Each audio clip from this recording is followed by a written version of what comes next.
Assalamualaikum warahmatullahi wabarakatuh. Apa kabar kalian semua pada kali ini? Saya harap kabarnya baik semua. Alhamdulillah. Mari jumpa lagi dengan saya untuk melanjutkan pembelajaran yang sebelumnya. Sebelum kita mulai, jangan lupa untuk senantiasa berdoa terlebih dahulu. Baiklah, tanpa banyak panjang lebar lagi, kita mulai pembelajaran kali ini.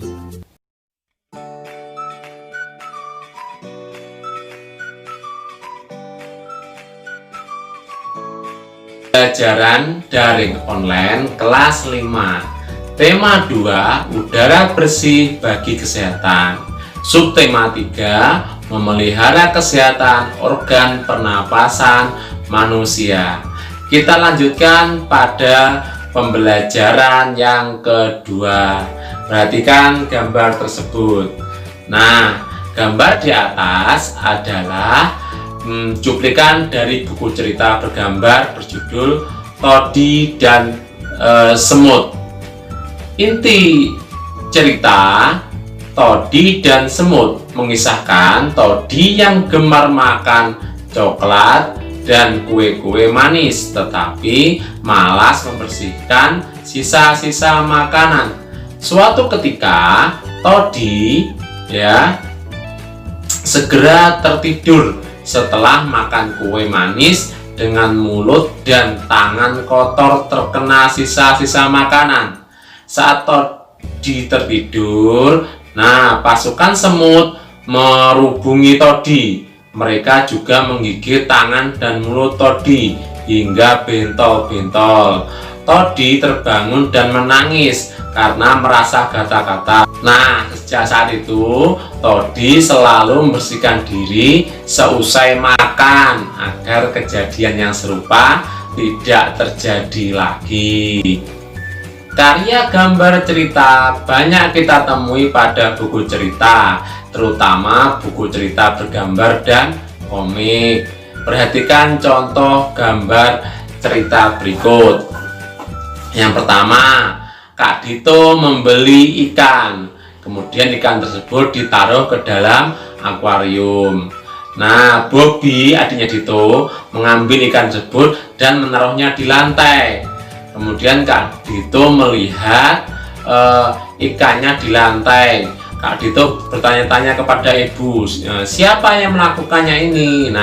Akhirnya Bobby mengaku, Bobby Kak yang meletakkan ikannya di lantai, kasihan ikannya kedinginan.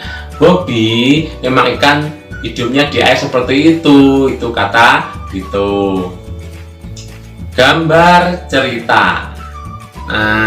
Kita akan mempelajari gambar cerita seperti yang disampaikan di depan tadi. Gambar cerita adalah gambar yang menceritakan suatu adegan atau peristiwa. Adapun fungsi gambar cerita yang pertama yaitu memperjelas alur atau isi cerita. Yang kedua, memperjelas isi pesan dalam promosi suatu barang. Yang ketiga, menarik perhatian. Dan yang keempat, menambah nilai artistik atau keindahan. Sedangkan yang terakhir, yang kelima, yaitu sebagai sarana untuk mengungkapkan perasaan. Siapa itu? Yaitu yang menggambar. Jadi fungsi gambar cerita itu secara umumnya itu ada 5, yaitu ada memperjelas alur cerita, isi pesan, menarik perhatian, menambah nilai artistik, dan juga sarana mengungkapkan perasaan. Dan selanjutnya adalah ciri-ciri gambar. Yang pertama, memudahkan pembaca dalam memahami suatu penjelasan atau cerita. Yang kedua, memberikan gambaran singkat isi tulisan atau cerita yang disampaikan. Dan yang ketiga, menambah nilai keindahan sajian sebuah tulisan atau cerita, keindahan atau artistik Berikut beberapa contoh poster tentang kesehatan. Kalian dapat mencontoh desainnya untuk membuat poster tentang merawat organ pernapasan. Kalian nanti setelah belajar ini bisa mencoba untuk membuat poster sendiri di rumah yang contoh pertama itu tentang kebersihan tangan. Itu tertulis nggak mau kan tanganmu jadi sarang kuman. Nah, itu intinya anjuran agar kita sering-sering untuk mencuci tangan. Yang gambar kedua, demam berdarah, yaitu anjuran untuk melakukan 3M: menguras, mengubur, dan menutup. Menguras tempat penampungan air, mengubur barang bekas, dan juga menutup tempat penampungan air agar apa tahu tidak menjadi sarang dan tempat bertelurnya nyamuk yang dapat menyebabkan demam berdarah karena gigitan nyamuk Aedes aegypti ya. Selanjutnya, cara memelihara organ pernapasan. Apa aja kira-kira nanti cara memelihara organ pernapasan? Nah, kita akan mempelajarinya satu demi satu. Kita berusaha selalu menjaga kesehatan organ pernapasan. Saat sakit, kita perlu segera berobat. Namun, kita juga dapat mencegah penyakit pada sistem pernapasan dengan memelihara organ pernapasan. Berikut cara-cara memelihara organ pernapasan. Yang pertama, menjaga kesehatan organ pernapasan dengan cara makan makanan bergizi agar daya tahan tubuh terjaga baik. Yang kedua, berolahraga teratur supaya alat pernapasan terlatih baik sehingga dapat bekerja dengan baik. Yang ketiga, beristirahat cukup dan posisi tidur yang benar, yaitu miring ke kanan dan jangan telungkup. Tahu telungkup? Murep, nggak baik. Selain untuk tidak baik pernapasan, biasanya orang itu tidurnya tengkurap, telungkup, gampang ngiler, gambar pulau naik bantal ya. Itu usahakan apa istilahnya, jangan tidur telungkup. Yang cara kedua, menghindari zat-zat yang dapat merusak organ pernapasan. Apa aja zat-zatnya? Yaitu tidak merokok dan menghindari paparan asap rokok karena banyak mengandung racun. Baik perokok aktif maupun pasif sama-sama gak baik ya. Menggunakan masker saat berada di lingkungan kotor. Sebelum belajar sebelumnya, yaitu kabut asap kemarin ya. Yang selanjutnya, mengurangi konsumsi makanan dan minuman dingin karena jaringan paru-paru sensitif terhadap dingin. Ya dikurangi, jangan terlalu banyak ya. Menghindari makanan dan minuman yang mengandung banyak gula dan bahan kimia karena dapat merangsang lendir pada paru-paru sehingga kapasitas udara yang disimpan dalam paru-paru akan lebih sedikit.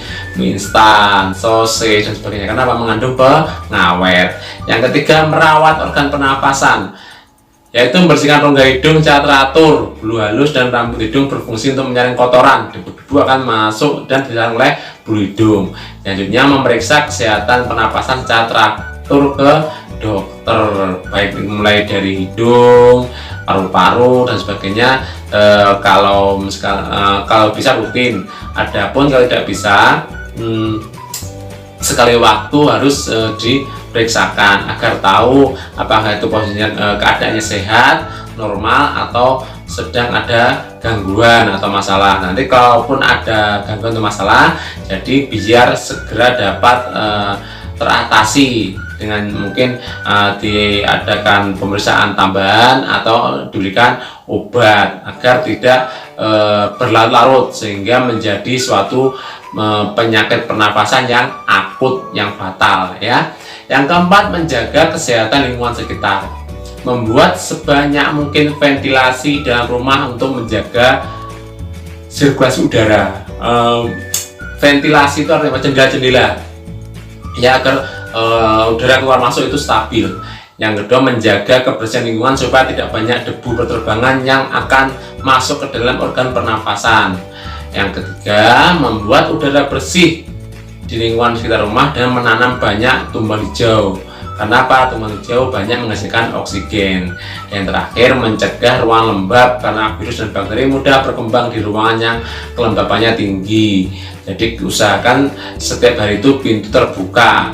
Pagi dibuka jendelanya ya, jendela saya maksudkan dibuka, nanti sore tutup lagi. Kenapa? Ketika dibuka itu sirkulasi udaranya itu berganti. Jadi suhu ruangan atau udara di ruangan itu akan berganti. Ada udara yang masuk dan udara yang lama itu keluar. Jadi nanti di dinding rumah itu tidak lembab. Kalau lembab itu banyak bakteri. Refleksi. Nah, apa yang sudah aku pahami kali ini? Nah, pada pembelajaran kali ini kita sudah belajar tentang gambar cerita. Di depan tadi ada 2 gambar cerita ya. Selain itu kita juga belajar tentang cara melihara organ pernapasan manusia. Agar kalian lebih paham lagi, kalian bisa mengerjakan LKS-nya pada latihan pembelajaran 2, yaitu halaman 76. Jangan lupa kritik, saran, dan masukannya agar bisa lebih baik lagi ke depannya. Sekian dulu pembelajaran kali ini. Jangan lupa tetap berdoa, selalu olahraga, dan juga patuhi nasihat kedua orang tua.